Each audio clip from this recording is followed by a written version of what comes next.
Espero que você se sinta muito bem-vindo ao canal Dados sobre Aprendizado. Meu nome é André Moreira, sou Analytics Engineer e junto com o Rodrigo estamos criando conteúdos voltados à educação para a área de data, para somente agregar à sociedade, então deixa o seu curtir.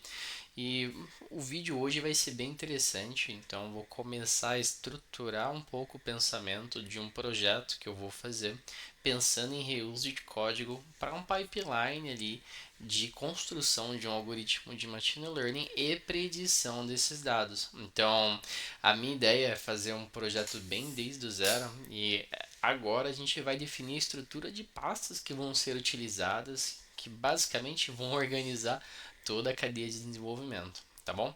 No último vídeo eu criei o repositório e eu adicionei a ele um template do Cookie Cutter e a partir daqui, inspirado no Cookie Cutter, a gente vai seguir com essa reorganização dos módulos do nosso pacote, tá bom? Então, antes de começar, não esquece de curtir e se inscrever no canal, caso não tenha se inscrito ainda, vem com a gente e bora pro vídeo. Abri aqui o Draw.io pra gente, só para deixar bem claro como funciona o processo de uma construção aqui de um algoritmo de machine learning ou deep learning, enfim. Segue esse passo a passo. Primeiro a gente precisa então dos dados. Então, em algum momento a gente vai ter uma organização que cria, que consulta, que pega esse dataset que basicamente vai ser uma tabela ou várias tabelas, é a nossa fonte de dados. Então eu vou criar ali uma pasta destinada a essa parte do dataset. Aqui, então, segue a parte de feature. E aqui, feature, eu vou pegar um conceito bem genérico, tá?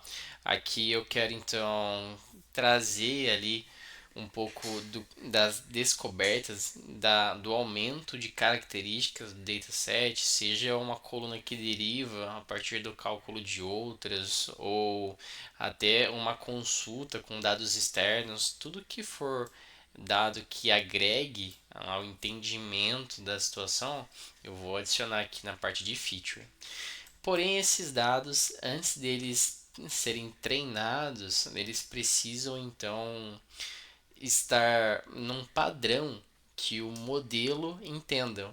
Se tiver algum texto, vai ser necessário transformar isso em colunas binárias, sabe? A gente tem algumas técnicas então que nós utilizamos para poder deixar o dado num formato que é possível então fazer contas matemáticas, só inteiros ou decimais, enfim, só número consegue entrar aqui dentro do treinamento. E uma vez que o modelo é treinado, então, ele precisa de métricas para comprovar sua eficácia. E essa variação do modelo cabe um carinho especial, então também vai ter uma pastinha para isso. Beleza, uma vez que eu tenho um modelo treinado e pronto, então eu posso utilizar ali essa função matemática que ele criou para inferir e predizer algo ou algum dado que eu ainda não tenho classificado, categorizado, calculado, enfim. Eu uso então essa parte de inferência. Então vai ter uma pastinha aqui de inferência também. E no final, imagina só que eu preciso então tomar uma decisão com base no que esse modelo está falando para mim. Então, eu preciso entender o processo de raciocínio deste modelo. E para isso, então, tem técnicas para poder fazer essa explicação, trazer transparência do raciocínio do modelo para aqui os analistas, o tomador de decisão. Pensa na importância disso para conseguir suportar um médico, um analista, né, que para poder comprar alguma ação. Então, essa parte ela é bem importante para trazer confiabilidade para o nosso modelo. E todo esse percurso é o processo que vai passar pelo nosso algoritmo de vai passar nós vamos passar por todo esse processo durante a construção e cada uma dessas caixinhas vai ser um módulo para ficar bem claro mesmo a separação de responsabilidades.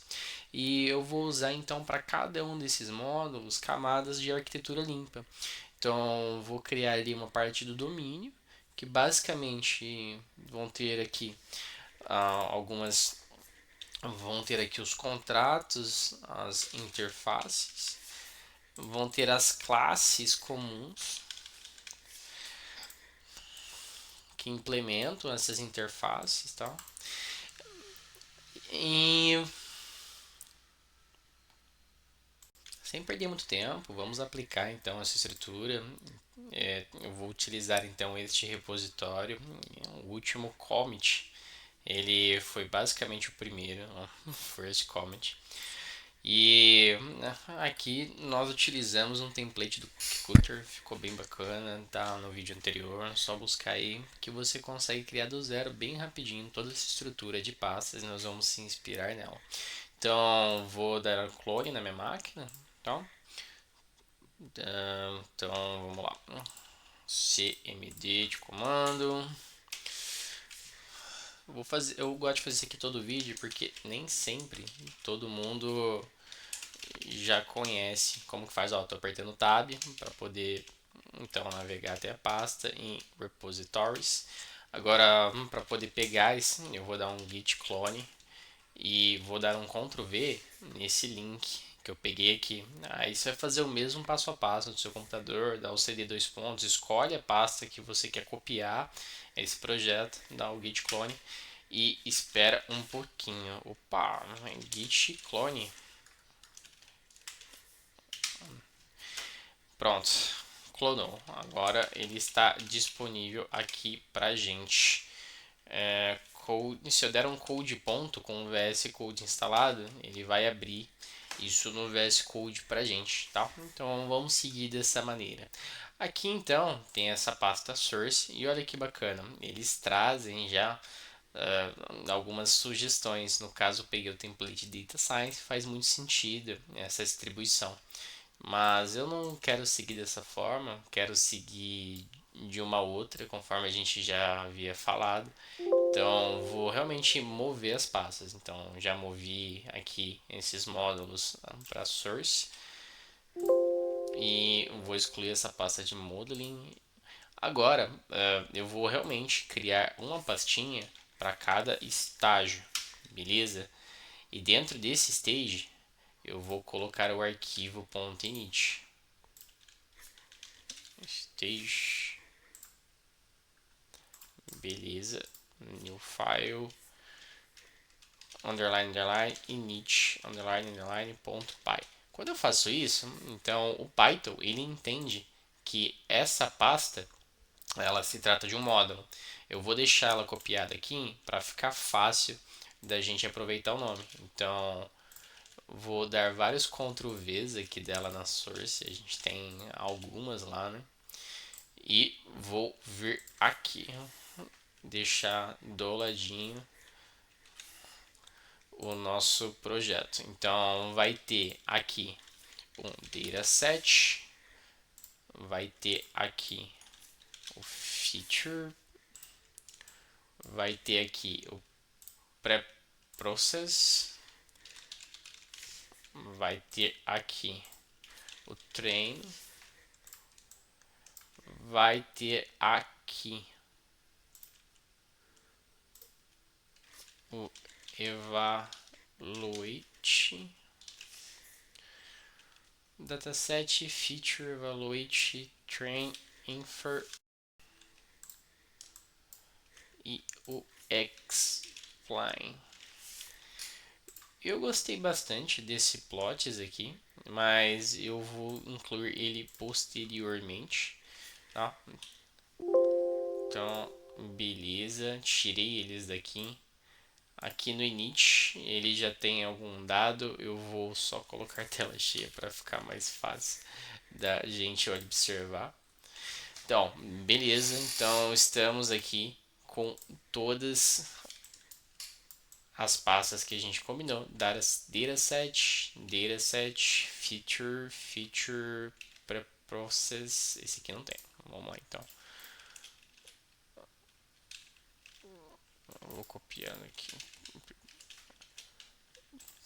Então, beleza. Então tem preprocess, treino. evaluate, infer, explain. Beleza. Então, foram todos. Agora a gente vai fazer a estrutura dos arquivos de dentro de cada uma dessas pastinhas. Eu, como elas estão separadas aqui por responsabilidade, eu vou utilizar como se cada uma fosse um pequeno serviço dentro desse módulo principal. Então, dentro de cada uma delas, eu vou então criar um módulo de interface, um módulo de entidade e um módulo de infra. E também um módulo basicamente com os pontos finais, que é o compilado de todas as ações que estão sendo feitas. Tem uma vantagem, que é o código ele ser reutilizado em vários notebooks, em vários pipelines, enfim, vão ter suas vantagens e assim que o projeto vai seguir.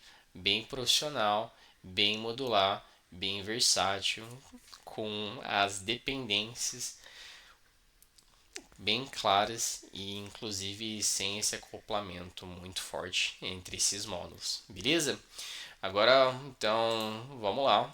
Vai ter aqui uma pasta chamada de domain, uma pasta chamada app de aplicação e uma pasta chamada de infra.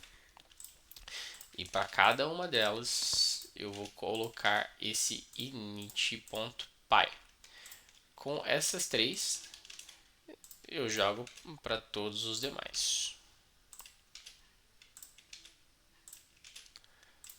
Nossa, mas ficou confuso. Ficou, de fato. Aqui a gente entra no mérito muito forte de Oven Engineer, que tem muito mais detalhe do que é necessário. Porém, como ao longo dos vídeos nós vamos construir aqui um estágio, depois o outro estágio, vai ficar muito mais fácil acompanhar com essa separação. Porque em vez do código ficar grande, vão ter uma série de pequenos trechos de código para a gente acompanhar. Então, para quem está aí do outro lado, vai conseguir acompanhar de uma forma mais fácil.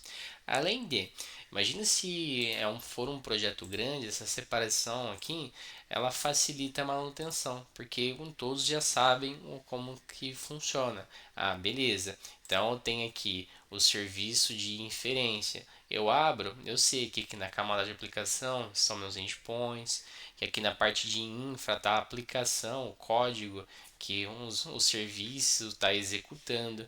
Em domínio, eu tenho aqui a declaração das classes, dos contratos. Então fica muito fácil você entender onde tem que ir, fica fácil de crescer e nós vamos seguir dessa maneira. Então, vamos lá. Vai começar com dataset e num outro vídeo, então a gente vai fazer aqui este módulo do zero, pegando dados do mercado financeiro e colocando lá na pastinha de dados. Mas beleza, aqui então em dataset nós vamos criar aqui na parte do domínio um, um módulo aqui de interfaces.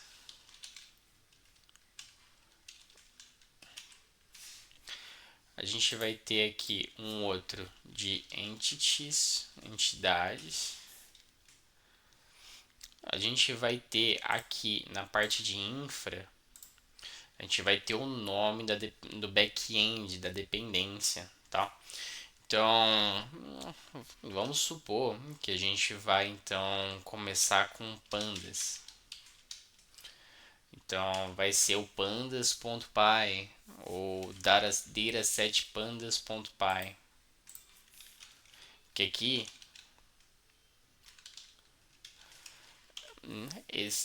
neste módulo de infra em específico, aqui que ficam as dependências. Então é importante de alguma maneira deixar claro qual dependência que este módulo está tendo, porque agora é pandas, mas imagina a gente vai em algum momento trabalhar com Spark. Então a gente tem aqui mapeado o tipo de back-end, a dependência que a gente tem no projeto, beleza? E aqui em aplicação eu vou criar uma pasta aqui chamada de runner. uma pasta não, um módulo chamado runner. E beleza, assim fica bacana, porque eu tenho um local que tenha o contrato do que eu preciso implementar, eu tenho aqui uma classe que define o objeto que eu estou trabalhando, eu tenho aqui então as funções que fazem o processo que vai ser implementado por esse contrato, trabalhando com esse objeto que é chamado pela camada de runner, beleza? E eu coloquei runners. Vou ver certinho o plural desse aqui, para deixar todos no plural. Por que que vai ter mais de um? Suponha então que eu tenho mais de um dataset, ou enfim, que eu quero chamar vários pontos, aqui eu consigo então chamar. Inclusive, aqui na aplicação eu posso colocar pipelines onde eu chamo mais de um runner, entendeu? E eu posso ir crescendo isso. No caso, agora eu coloquei os módulos no ponto .py, mas se ficar muito grande o arquivo .py, aí eu crio uma pasta, uma subpasta, coloco um ponto init dentro dela, e dentro dessa subpasta eu então crio novos arquivos Python com a finalidade de quebrar eles, mas dessa maneira aqui já vai atender muito bem. Perceba que ele poderia ser um projeto à parte. É que como ele é uma parte do todo, ele foi incluído dessa maneira e essa é a arquitetura que a gente vai trabalhar. No próximo vídeo a gente vai seguir então com um código desse serviço, desse pequeno serviço de dataset, tá bom? Então não perde não. Vambora! Se você ficou até aqui, então muito obrigado. Deixa aí um comentário, curtir, ajuda muita gente a entender se realmente está agregando o conteúdo ou não. E compartilhe com alguém que está precisando. Valeu!